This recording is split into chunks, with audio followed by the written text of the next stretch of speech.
Okay, so today we're going to be talking about Boyle's law. So this is the very first one of the gas laws that I want to discuss. So when we came in here last time, we talked about how to do some of your unit conversions. We talked about how to do unit conversion, going between the different units of pressure along with the different units of volume, going back and forth between milliliters to liters, liters to kiloliters. All right, so today we're going to start talking about the actual equations themselves. All right, so to start off with, this right here is Mr. Robert Boyle.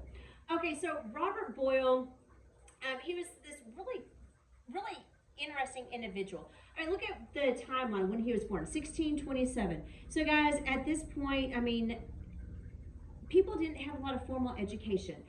Luckily, his father was an aristocrat, which means he had the estate. He was very well off. He could afford to pay for tutors to come in for his kids. Now, the problem was he was the youngest of 14 kids, and I don't know if you know anything at that point about the aristocracy, but it was always the oldest son who got everything. Daughters, you know, they went and they married. They tried making connections for their family. Sometimes it was for love, sometimes it wasn't. But the oldest son got everything. And so what his father did was he knew, hey, I've got to do something for my children. And a lot of fathers were this way. They would either buy their sons a commission in the military, or they would say, hey, how about you go on to college and get a degree and you can go become a doctor or a lawyer or something that was very noble because of their standing. Now, something else that they could do is go into religion. And Mr. Robert Boyle was a very devout Christian. And so he goes, hey, I want to go into religion. And so his father bought him a position to one of the schools. And so he ended up becoming a member of the clergy. However, while he was at school trying to become a clergyman, trying to become a preacher, a pastor, they did a lot of science. Think back to at this time in some of the monasteries. You also had Gregor Mendel, the father of genetics. He was learning all about genetics because he was put in charge of like the garden peas. Well, so whenever he went on to school, that's where he started learning about some of the natural sciences and some of the physical sciences, and he just became very intrigued about it.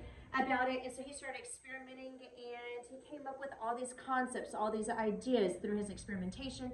And back then, the British government, they would pay individuals, like if you came up with something, if you were a scientist and you discovered something, you actually got money for it.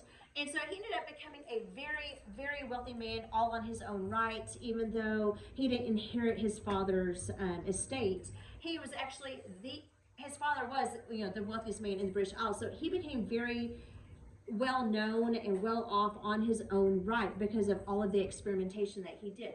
We actually call him the father of modern science because he was the very first one who actually wrote down all of his findings and published it in journals. Whenever he died, he did leave all of his estate to all these different organizations to pursue science. And so there's a test question that asks, who was the father of modern chemistry? Because coming up in the next couple of videos or class periods, you're going to be hearing about Joseph Louis Lussac along with Jacques Charles, and you need to know all three of these gentlemen along with Evangelista Torricelli. I will be asking about them on your test. All right, so look at these hairstyles. These are just crazy. See, these were wigs because back in this time period, people didn't take showers, they didn't take baths because, think about it, they didn't have hot water. And so if you took a bath in the middle of the winter time, there's a really good chance you were going to get sick. So people associated bathing with paganism along with also getting sick. And so people didn't take baths and showers. And so a lot of times the peasants would grow out their hair and they'd fashion them into wigs to sell for the aristocracy. Just kind of a tidbit. You didn't need to know that. It's just kind of a neat little tidbit. But because they didn't bathe and clean themselves as well as they should have, there was a lot of lice and a lot of vermin that infested some of these wigs. So that's why, it's really cool. I'll talk to y'all about it in class whenever I come back.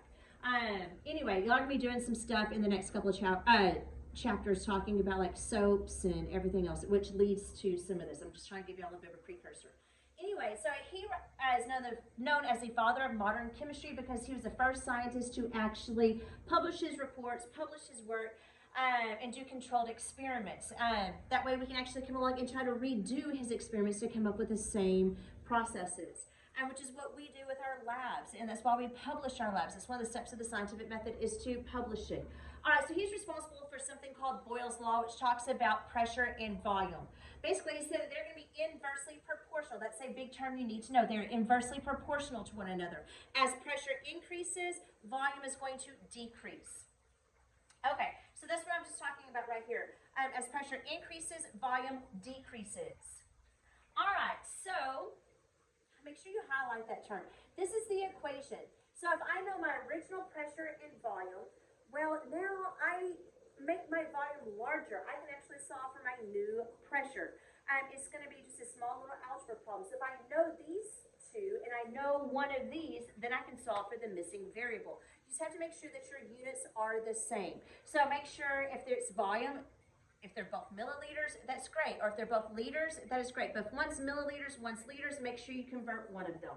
Same way with pressure, make sure they're the same units. Now on these, I don't care what the units are as long as they are the same. All right, so this is an inverse relationship. So if I have this balloon right here, if I increase the pressure on the balloon, what's going to happen to the size of that balloon? Right, it's going to get smaller. So as I increase the pressure, the volume of that balloon is going to get smaller in size. So this is an inverse relationship. If I increase pressure, volume is going to decrease. Now what happens if we release that pressure? What should happen to the size of the balloon? It should increase. And so if I release the pressure on the balloon, it should increase. Now sometimes it's going to increase to the point where it does pop, just like this. All right, so this seems like a kind of common concept, like a concept that you should have known. But he was the very first one who actually made these connections and came up with the mathematical equation for it. So we say P1 V1 is equal to P2 V2. So this is our original pressure and volume, and this is the new pressure and volume that I'm trying to establish. So remember, it's an inverse relationship. I've said that multiple times. It is a test question. You need to make sure that you understand that. And so it's really important to scuba diving. We talked about scuba diving on the last class period. We talked about how this unit was going to affect us. So gas laws are integral when it comes to scuba diving. And so whenever divers go down underneath the surface of the water, not only do you have air pressure, but you also have water pressure now. And so as that pressure increases on you, the gases that are inside, the oxygen, the carbon dioxide, all of that, the gases that are inside your veins are going to get smaller, smaller, smaller. So as pressure increases, volume is going to decrease. It's just not a bad thing. Now, the problem is when you come back up to the surface, well, now I don't have as much water on top of me, so I've got less pressure.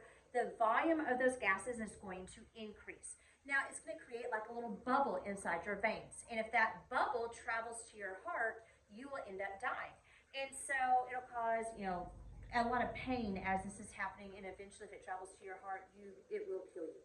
And so this is something called the bends. And so if something happens underneath the ocean surface and people have to like rush up, then they could end up getting these little oxygen bubbles building up in their blood. It's not a good thing. Usually when you're scuba diving, you've got to come up about 15 feet and you sit there for about 5 minutes, because as you come up, there's less pressure. That oxygen bubble is going to get larger in your system. So as you sit there for about 10 minutes or so, 5 to 10 minutes, it's going to allow enough time for that oxygen bubble to get smaller again, to redissolve. And so then you go up another 15 feet. And again, that oxygen bubble got bigger. As you sit there for 5 to 10 minutes, then that bubble is going to get smaller in size because it's going to redissolve.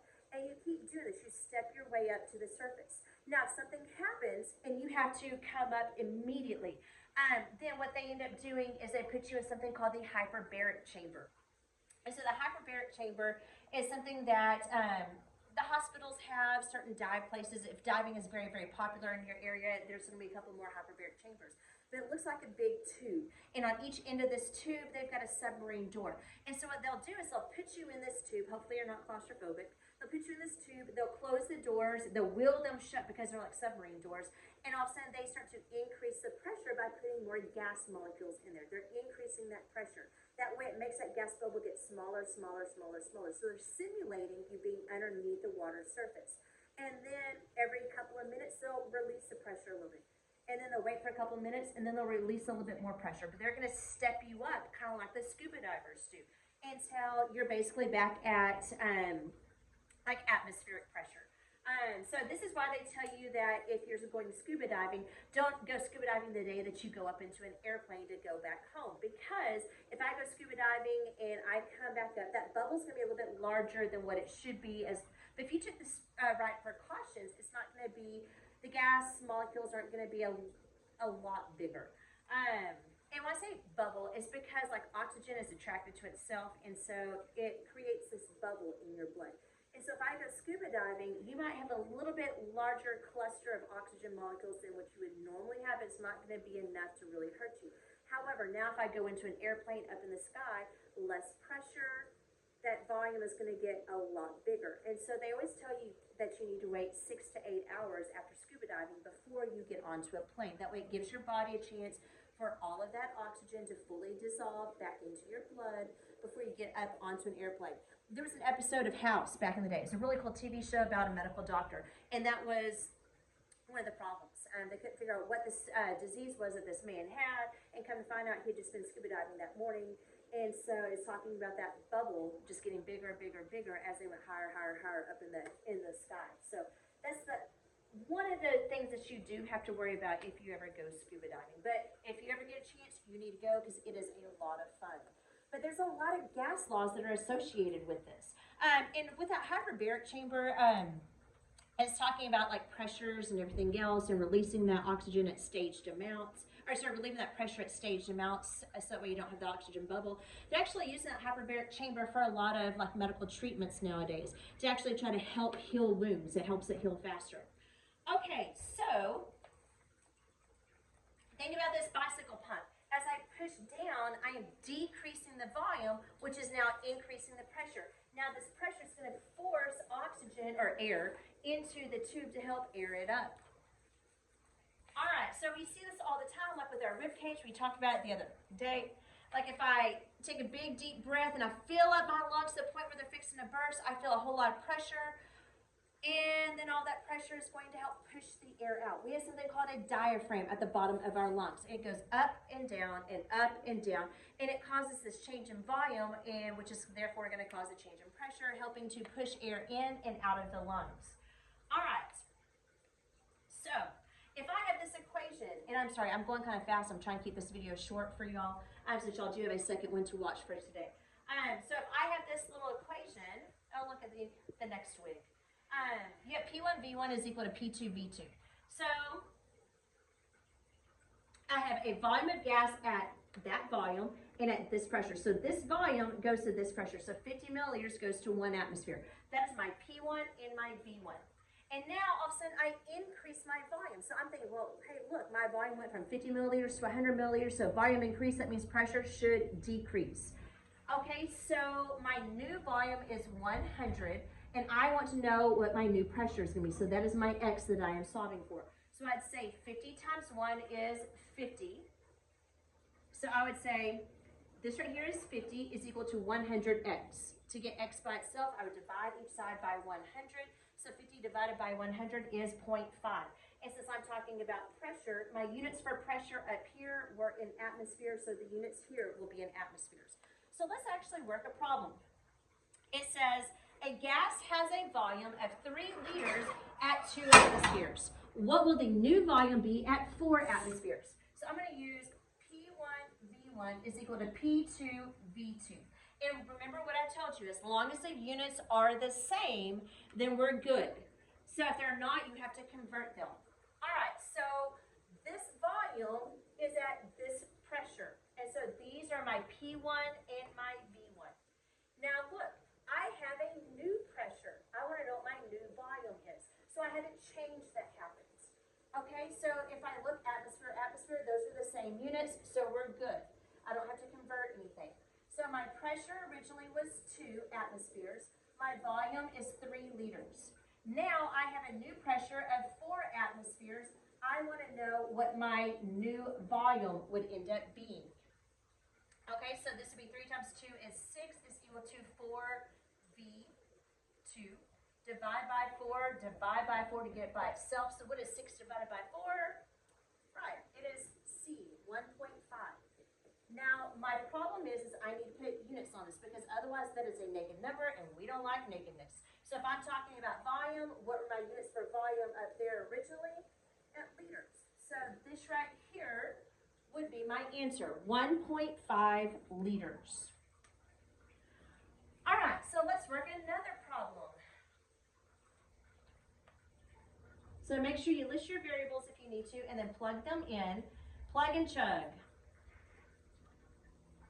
All right, a sample of nitrogen gas is 6.4 liters, so this volume with this pressure.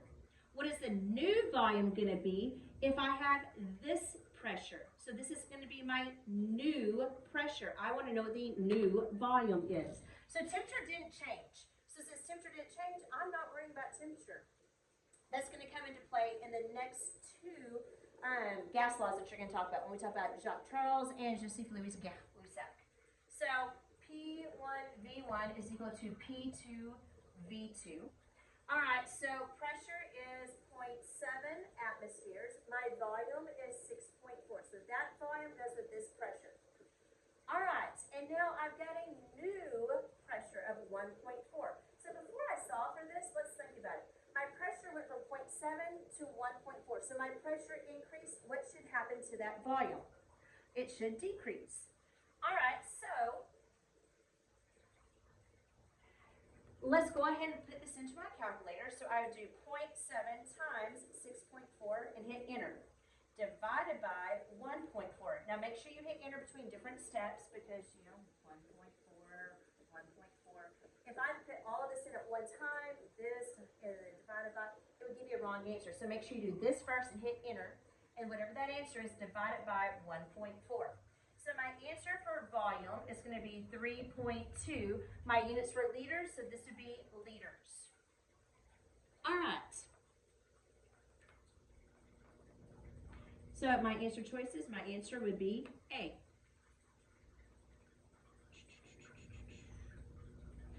Okay, I believe this is the last example problem.